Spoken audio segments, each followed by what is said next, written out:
A famous actor moved in with a grieving woman for his next role, thinking it would be easy material for an award-winning performance. But when he discovered a devastating truth about her loss, he did something that shocked the entire film industry. Meet Marcus Kane, Hollywood's golden boy at 34. With piercing green eyes, a $1 million smile, and an ego to match his bank account. He was the kind of actor who collected awards like trophies, known for his method acting approach where he completely immersed himself in his characters' lives. Marcus had built his career on playing broken, complex men, and critics love his authentic emotional depth. What they didn't know was that Marcus had never experienced real pain in his privileged life. He was just very good at mimicking it. Then there was Sarah Chun, 31 years old, with gentle brown eyes that held depths of sorrow most people couldn't fathom. She lived alone in a modest 2-bedroom apartment in Queens, working as a librarian, and moving through life like she was walking underwater. Sarah had once been vivacious and full of laughter, but something had fundamentally changed her. She spoke softly, moved carefully, and seemed to carry an invisible weight that pressed down on her shoulders every single day. Sarah's apartment was filled with subtle contradictions. Children's books mixed in with adult novels, a second bedroom that remained mysteriously locked, and family photos where she carefully positioned her hand to cover one particular section. She volunteered at the local children's hospital every weekend, reading stories to young patients, but she never stayed long enough to form real connections.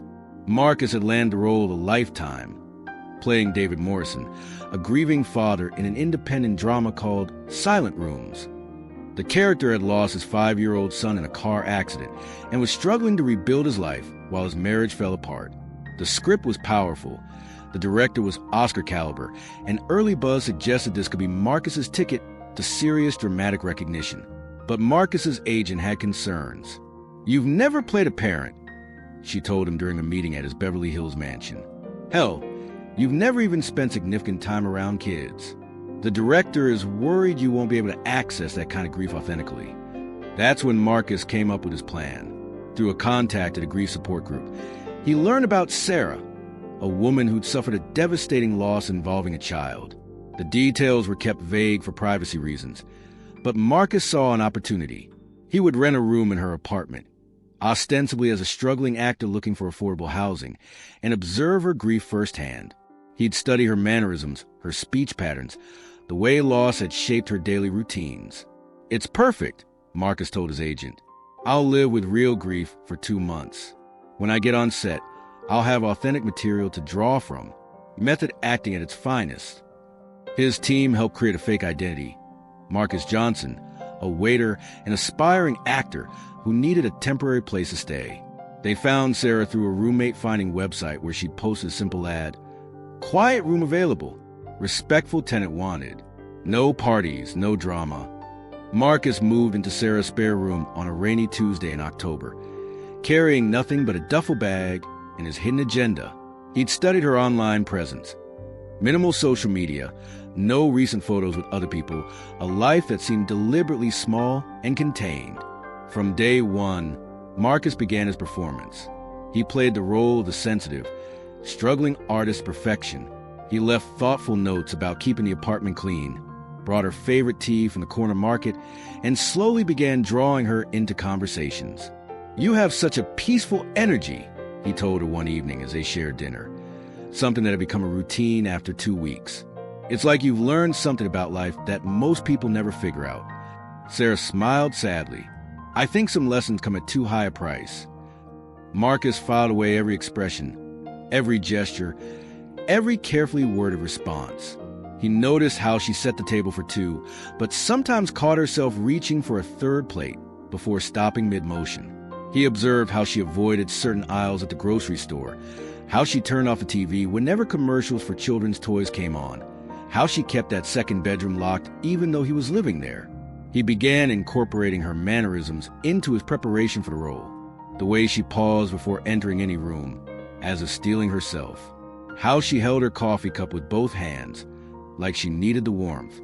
The particular brand of exhaustion that wasn't physical, but seemed to emanate from somewhere much deeper. "You're a good observer," Sarah told him one evening, catching him studying her. "Most people don't really see other people. Maybe I'm just trying to understand." Marcus replied, not realizing how true those words would become.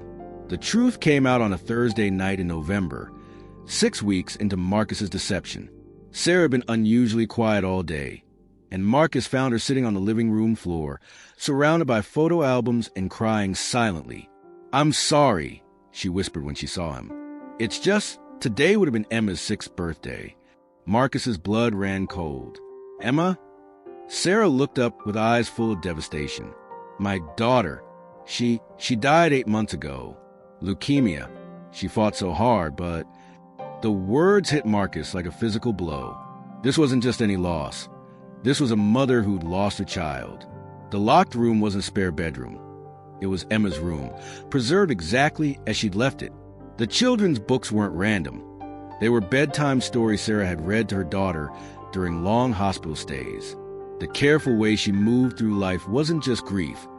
It was the cautious navigation of a world that no longer made sense without her child in it. "She loved butterflies," Sarah continued, her voice breaking. "That's why I keep the butterfly garden on the fire escape. She used to say they were messages from angels, and maybe she's trying to tell me she's okay." Marcus felt something crack open inside his chest. Something real and terrifying, and nothing like the emotions he'd ever performed on screen. This wasn't material for a role. This was a woman's shattered heart, her most sacred pain, and he'd been treating it like research for his career advancement. "Sarah," he whispered, but she was lost in her memories. "I know people think I should move on, get therapy, start dating again. But how do you move on from your child? How do you build a life when the most important part of it is gone forever?" That night, Marcus lay awake staring at the ceiling. Emma's birthday photos burned into his memory.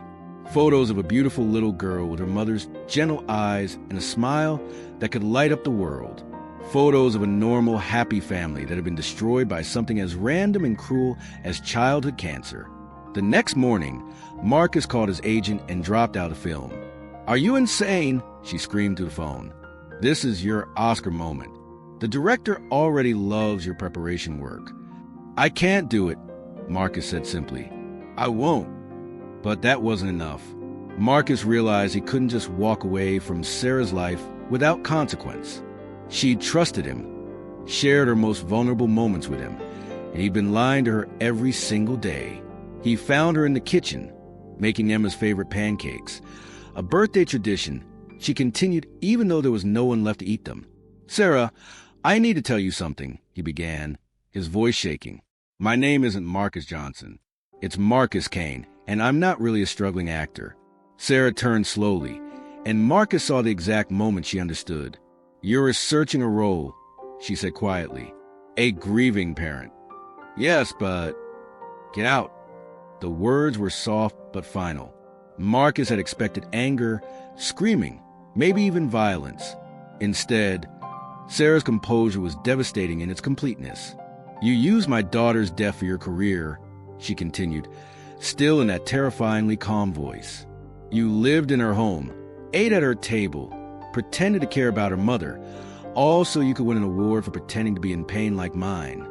"Sarah, please, I know how this looks, but You know nothing," she interrupted, and finally there was fire in her voice.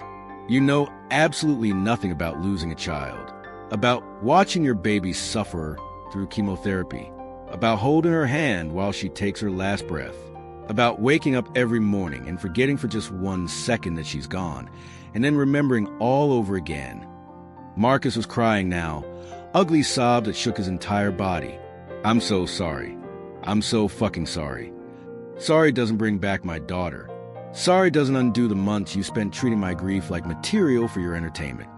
Marcus moved out that day, but he couldn't move on. He'd experienced something he'd never felt before, genuine remorse, authentic grief, and a crushing understanding of the difference between performed emotion and real human suffering. He used his connections and wealth differently than ever before. He established the Emma Chun Foundation for Childhood Cancer Research, funded entirely by his own money and requiring no publicity or recognition. He volunteered at children's hospitals, not to research roles, but because he'd learned something about the value of simply showing up for people in pain. 6 months later, Sarah received an unexpected call. The foundation had funded a breakthrough treatment that showed promise in cases like Emma's. It wouldn't bring back her daughter, but it might save other children. "Why?" she asked when she called Marcus. It was the first time they'd spoken since that horrible morning. "Because Emma deserved better," Marcus said simply. "Because you deserve better. Because I can't undo what I did, but maybe I can do something that matters." Sarah was quiet for a long time. She would have liked knowing she helped other kids. "I think about her every day," Marcus admitted. Not for any role or any reason except that she was real, and she mattered, and her life meant something. The foundation grew, quietly and without fanfare. Marcus never acted again, not because he couldn't, but because he discovered something more important than performing emotions. He'd learned to feel them, to sit with them, to let them change him. Years later, on what would have been Emma's 10th birthday, Sarah found Marcus at the Children's Hospital, reading stories to young patients just like she used to do. "She would have been 10 today," Sarah said, sitting beside him. "I know," Marcus replied. "I light a candle for her every year." They sat together in comfortable silence. Two people who'd learned that some losses can't be performed, only honored. Marcus had lost his career, his old life, his shallow understanding of pain. But in return, he'd found something he'd never known he was missing: the ability to truly see other people's suffering and respond with authentic compassion rather than calculated performance. The last photo on Sarah's mantle wasn't of Emma alone, but of Emma with the children from the hospital ward. Kids who were alive because of research funded in her memory. Sometimes the most powerful performances happen when the cameras stop rolling and real life begins. Some stories aren't meant to be performed. They're meant to be honored. Real pain isn't material for entertainment. It's a sacred trust that deserves our genuine compassion. Sometimes the most important thing an actor can do is stop acting and start being human.